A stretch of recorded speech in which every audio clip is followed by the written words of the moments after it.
What is up, YouTube? Welcome to PanFro Games. In today's video, we're going to be breaking down every single thing that we know about Pokemon Legends ZA, from the official news, from the new leaks, and more. And of course, guys, don't forget to leave a like, subscribe if you're new. I really appreciate it. Consider supporting the channel by joining the Pan Fam by hitting that join channel member button below. So diving right into it.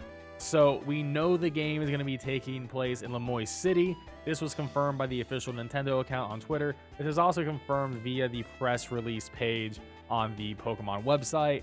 So, will the official sources lie? Potentially. I mean, maybe we might venture out for a little bit for something, but it seems like at least the main content of the game will be within the city. So I would say 90% of the game will probably just take place within the city.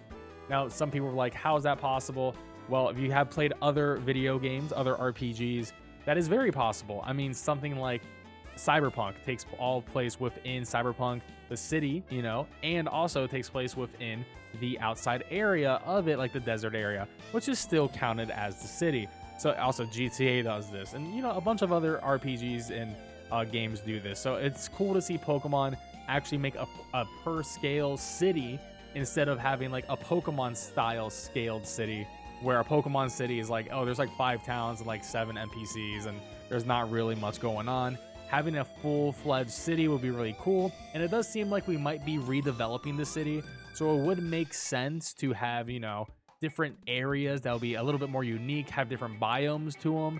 And, cities are pretty diverse. You got parks, you got industrial areas, you can have like rivers going through, you can have a lot of different stuff, and of course, it's a video game, so they can do pretty much anything with it. So I'm really not worried about the city location. I think it's actually going to be a really cool aspect of the game. Now, I already know the game is going to be developed for the Nintendo Switch. This is confirmed. It's not being developed for Switch 2. Doesn't mean the Switch 2 is not going to be backwards compatible. So even if, let's say, the Switch 2 is out and this game's out, 99% chance you'll be able to pop in your cartridge or go in the eShop on your Switch 2 and just put it in and be able to play it. So I'm not concerned about that either way. Now, 2 megas did get leaked for Pokemon Legends ZA. And this Mega Zygarde, which I think is really cool. We already have Zygarde 100% form, which I think is phenomenal. But getting a Mega for Zygarde definitely makes it feel like this is going to be maybe the final boss of the game. I mean, it is Pokemon Legends ZA, so that's the Z right there. I do wonder what the A actually means. We don't really know. Could be a new Pokemon or something like that. Maybe it's a ZA form. Who knows? But that, I definitely see final boss, or at least final boss of like the main story. And then Mega Zeraora was also confirmed, which is really sweet because Zeraora is a Pokemon that doesn't get any love, honestly. Like, not a lot, not through the main games at least. You can't even use it in Pokemon Scarlet and Violet. It was cool in that Pokemon Sword and Shield, there was a raid event, and then everyone got a shiny Zeraora from the mystery gift. So that's pretty sweet. And hopefully Pokemon Home will be released relatively near launch, so we can transfer over our shiny Zeraoras and use that in Pokemon Legends ZA. But of course, there will be other megas. We just don't know what they are at the moment. But those are the only 2 confirmed megas going to be in the game. But both of them, since they're legendary and mythical, I don't think they'll be available within the main story. These are probably going to be post-game megas, in my personal opinion. Now, we did get confirmation that the shiny sparkle sound from Legends Arceus is back. That makes a lot of sense to me. This is going to be running on the same engine as Pokemon Legends Arceus. So they're going to keep all the good features of the game. And, the shiny sound makes a lot of sense to be within this. It's a big difference than the mainline games. I mean, Scarlet and Violet could have had the shiny sound, but they didn't. And, made by a different team and potentially a different engine work on that too. But, it makes a lot of sense that all the Legends games from now into the future would have this defining feature of the shiny sparkle and the overworld shinies, which we all love. Unlike Legends Arceus, the game is not set in the past. Now, this is a little bit of a controversial statement. So, Riddler Coos pretty much hinted that this game is not in the past. Doesn't mean it's not happening before Pokemon X and Y. This very well could be happening before Pokemon X and Y.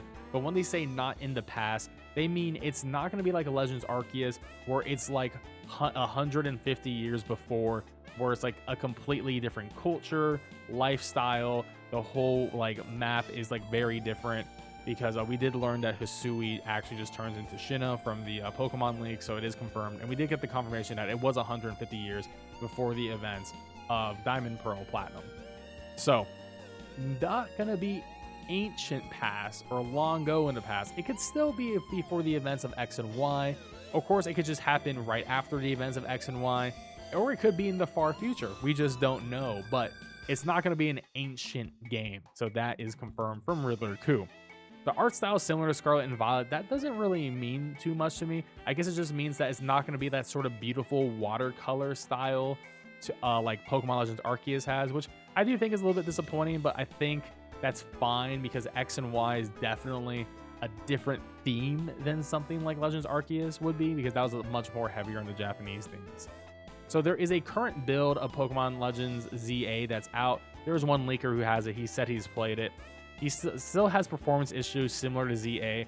I'll say this, the current build of the game is not what we will be playing. There's probably multiple builds of this game that they are making. I mean, I can confirm there definitely are, because that's just how game development works. There's gonna be constant builds of the game, and a video game is not polished until the very last part of its development, which is like the last few months. There's a reason why there's always day one patches on day one of a game release now, because they are working till the very last second to get the absolute best performance. And even then, lots of games come out with bad performance, but hopefully they will be able to get better performance. And you know, it is on Nintendo Switch, so it could be a little bit rough on the performance, but hopefully it is running better than SV. And I think Pokemon Legends Arceus runs generally better than Pokemon SV. Mabel from Team Flare is in the game, part of the Quasar organization somehow. Was originally planned to release in 2024. Current release date between April and July 2025, unless there's another delay. And Stunkfist is in the game. I do want to talk about this line because I think this line is written incorrectly, in my opinion. So if we look at what Riddler Coup says here, Riddler Coup said the original launch date is between A and J. Have no idea if that would do some adjustments because of the leak. So they're assuming April to July. This can also mean August to January. And I'm leaning a little bit more on the August to January side of things, just because that would make it a confirmed second half of the year game. And it seems like it will be a second half of the year of the game until we see something otherwise, because using the Pokemon TCG schedule in Japan, because Japan, you know, they have to trademark our other Pokemon cards, we can see the different sets that are coming out. So if you look at January, right, okay, we know Battle Partners, January 24th, February 21st is 2 different decks. March, sometime in March, there's going to be a Team Rocket set. April is a Black Bull and White Flare. This seems to be a Generation 5 set. May, there were no May sets, so there's no May sets in general. No May sets in 2023, 2024. Seems like 2025 is going to be dissimilar. And then June, Heat Wave Arena. So none of these have anything to do with Pokemon like X and Y or Kalos or PLZA or anything like that. And we do know that Pokemon Legends Arceus had a whole Pokemon set dedicated to it. So April to July or April to June does not really fit with this set here. And we know that the cards pretty much release around the same time as the new game does, because Pokemon is a massive marketing machine and they have to make as much money as possible all at the same time. So that's why I'm saying I don't necessarily think this means April to July. This probably means August to January. I mean, you can be hopeful all you want, but I do think it makes a little bit more sense just to release it in the second half of the year towards the holidays to maximize their money, unless somehow Generation 10 is a holiday 2025 game. And I don't really think that is going to happen. Now, we do also know 60 Pokemon that are confirmed in the game just from going through the trailer. You can see them all here. I actually went through and just made this list before. And you can now actually add a Zeraora is confirmed in here. We also got Zygarde confirmed in here, and now we got Stunkfist. So now we know 63 different Pokemon that are going to be confirmed in the game. We don't know any of the other megas or if there's any new forms just yet, but here is our full look at the current decks right here. And honestly, it looks pretty sweet. I mean, you got your Eevee evolutions, you got your Dragonite line, you got some like cool Gen 1 Pokemon. Like, I'm glad that Pinsir's there. I'm glad that Victory Belt is there. Arbok hopefully gets something. That'll be really cool. Love to see that we get Steelix and Heracross here as well. And I do assume we will be getting the entire generation's 6 decks in terms of new Pokemon. So like Pangoro and things like that. I think all the new XY Pokemon will be in this game in general. So that would be pretty neat. Lastly, apparently from Eclipse, which I'm not sure his source on this, but I'll still say it, Apparently, the original release date internally was supposedly Pokemon Legends ZA was on May 30th, 2025, at least this updated release date. But we don't know if this is going to change due to the leak that happened with everything. It may get delayed, but once again, I don't really know if this is going to be true or not. The thing about that release date of the May 30th is that is releasing on a Friday. Nintendo games all release on Thursday now. So that's why I do partially think that this might be fake. So, you know, hold it with a grain of salt there.